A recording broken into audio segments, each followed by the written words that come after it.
Pertama, menuntut agar nama-nama pelaku pembunuhan 6 anggota Laskar FPI yang dilaporkan oleh Komnas HAM kepada Presiden Republik Indonesia untuk segera diumumkan. Kedua, menuntut Presiden Republik Indonesia sebagai kepala pemerintahan untuk ikut bertanggung jawab atas tindakan sewenang-wenang aparat negara dalam peristiwa pembunuhan tersebut. Ketiga, mendesak Presiden Republik Indonesia untuk memerintahkan Kapolri memberhentikan Kapolda Metro Jaya Irjen Fadil Imran sebagai anggota Polri sehingga proses hukum kasus pembunuhan 6 Laskar FPI dapat dilakukan secara objektif, terbuka, dan berkeadilan. 4. Mendesak Dewan Perwakilan Rakyat Indonesia untuk membentuk panitia khusus atau pansus guna menyelidiki kasus pembunuhan dan pembantaian 6 Laskar FPI yang diduga kuat bukan sekadar pembunuhan biasa tetapi terkait dengan persoalan politik kekuasaan. 5. Mendukung tim advokasi yang telah melakukan pelaporan kepada International Criminal Court di Den Haag dan Committee Against Torture di Geneva, serta mendesak kedua lembaga internasional tersebut untuk segera melakukan langkah penyelidikan termasuk pemanggilan pihak-pihak yang bertanggung jawab atas pembantaian 6 Laskar FPI sebagai tindak lanjut dari pelaporan tim advokasi tersebut. 6. Menuntut negara bertanggung jawab kepada para korban dan keluarganya sesuai pasal 7 Undang-Undang Nomor 31 Tahun 2014 tentang perubahan Undang-Undang Nomor 13 Tahun 2006 tentang perlindungan saksi dan korban dalam bentuk memberikan keadilan kepada para korban dengan menghukum para pelaku pelanggaran. B. Meminta maaf kepada para korban dan keluarganya dengan mengakui adanya pelanggaran HAM berat dalam peristiwa 7 Desember 2020 yang menewaskan 6 korban. C. Memberikan layanan medis dan psikososial dengan cuma-cuma dan serta-merta untuk korban lain peristiwa 7 Desember 2020 yang masih hidup. D. Memberikan kompensasi kepada para korban dan keluarganya melalui fasilitas dari Lembaga Perlindungan Saksi dan Korban. E. Merehabilitasi nama baik para korban yang sudah tewas dari labeling dan stigma yang dituduhkan kepada mereka secara sewenang-wenang. 7. Menuntut para pelaku pembunuhan 7 Desember 2020 untuk memberikan restitusi atau ganti rugi oleh pelaku kepada para korban dan keluarganya sesuai dengan pasal 7A Undang-Undang Nomor 31 Tahun 2014 tentang perubahan Undang-Undang Nomor 13 Tahun 2006 tentang perlindungan saksi dan korban.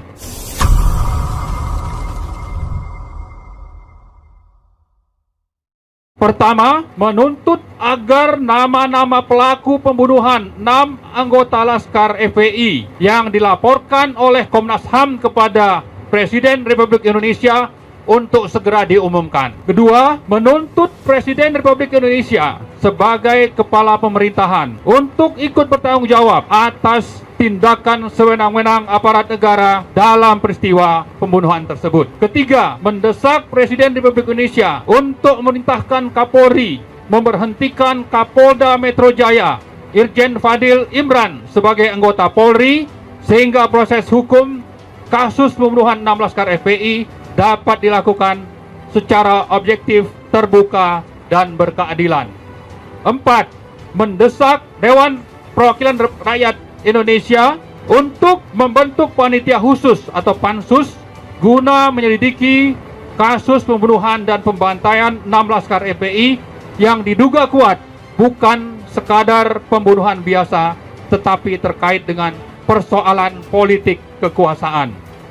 5. Mendukung tim advokasi yang telah melakukan pelaporan kepada International Criminal Court di Den Haag dan Committee Against Torture di Geneva, serta mendesak kedua lembaga internasional tersebut untuk segera melakukan langkah penyelidikan termasuk pemanggilan pihak-pihak yang bertanggung jawab atas pembantaian 6 Laskar FPI sebagai tindak lanjut dari pelaporan tim advokasi tersebut.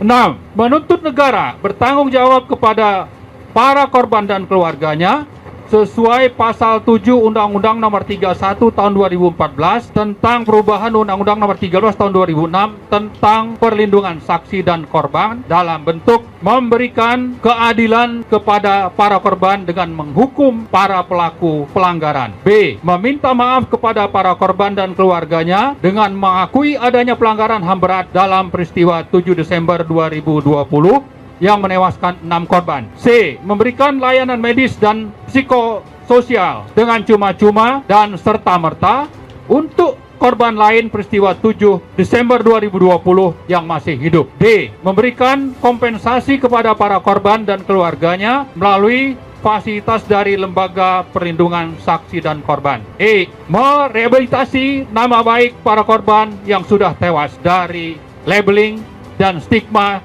yang dituduhkan kepada mereka secara sewenang-wenang. 7. Menuntut para pelaku pembunuhan 7 Desember 2020 untuk memberikan restitusi atau ganti rugi oleh pelaku kepada para korban dan keluarganya sesuai dengan pasal 7A Undang-Undang Nomor 31 Tahun 2014 tentang perubahan Undang-Undang Nomor 13 Tahun 2006 tentang perlindungan saksi dan korban. Jadi saya kira dengan mengumumkan ini kita berharap sebetulnya banyak lagi dukungan rakyat untuk bagaimana supaya petisi ini mendapat dukungan. Tadi target kita bisa jutaan, tapi yang lebih penting adalah supaya Presiden Joko Widodo itu memperhatikan dan menindaklanjuti tuntutan ini. Kemudian juga DPR RI kita berharap supaya segera membentuk pansus. Pak Amin sudah menyampaikan bahwa kita akan minta waktu bertemu dengan Pak Jokowi. Ya, langsung kita tunggu nanti waktu, tanggal ya di mana ya kita berharap di istana. Ya. Jadi untuk itu nanti segera petisi ini kita kirimkan sambil kita melalui protokol istana berharap supaya bisa diatur nanti kapan kami bisa diterima oleh Presiden. Jadi ini bukan main-main bagi kami ya, kecuali kalau Presiden menganggap ini tidak penting. Tapi kami ingatkan bahwa nanti ini rakyat akan terus bersuara supaya Presiden mulai sekarang itu mendengarkan apa yang menjadi aspirasi rakyat ini. Sekalian, jadi kira-kira skenario itu kita minta waktu kepada Presiden Jokowi di istananya, di resmi ya. Kemudian misalnya kita satu bis cukup ya, kita kursi di sana cukup banyak ya. Kemudian kita minta waktu cukup 25 menit ya. Jadi kan sok sibuk dia, jadi 25 menit saja cukup ya. Kita ini lantas jadi confident ya, jadi ya gagah lah gitu. Kan kalau gini aja ini cuma yang pertama media mainstream nggak bakalan memuat gitu. Kemudian ini pun juga ada pro kontra di berbagai kalangan gitu. Tapi saya kira kita masuk ke the axis of power, yaitu ya pusatnya di situ, di istana itu kita datangi ya dengan confident, dengan gagah, maksud baik ya. Pak Jokowi ini loh kami mewakili sebagian besar rakyat, tolong dituntaskan. Jadi dalam negeri tahu, luar negeri tahu, supaya kita nggak sia-sia. Ya. Jadi juga insya Allah kalau memang diterima, kita lantas minta waktu ke semua wartawan internasional di Jakarta, ya, itu supaya juga ikut meliput ini. Ya. Jadi insya Allah, seperti Marwan katakan tadi, ini ide bagus, ya. Paling tidak yang ada sekarang di kursi ini ditambah berapa lagi, kita minta waktu.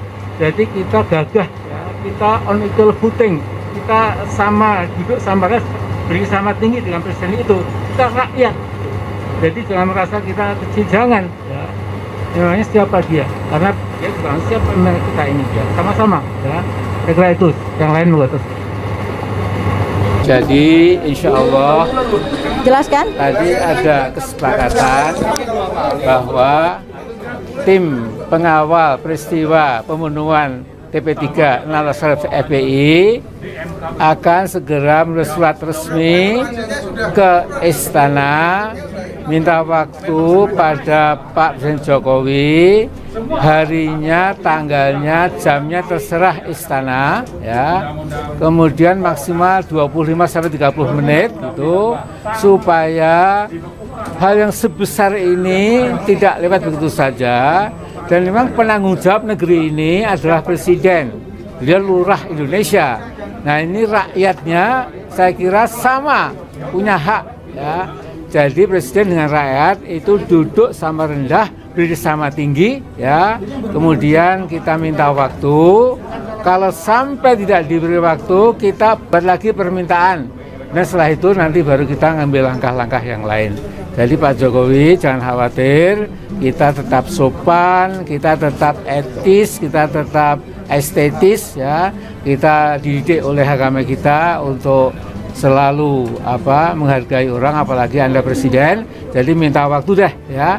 Jadi kalau serombongan artis saja bisa, maka kita tentu juga harus bisa. Ya Pak, ada terakhir, ada ide kalau misalnya kita berdiri mengajak Pak Jokowi untuk bersama-sama, seperti 212 itu kan bersama-sama untuk melawan kezaliman itu gitu. Jadi Pak Jokowi menjadi bagian dari TP3 ini gitu. Gimana Ya, Pak? syukur kalau mau ya. Syukur kalau mau ya. Ya. Mudah-mudahan Pak Jokowi ya, I still trust you to some extent ya. Terima kasih.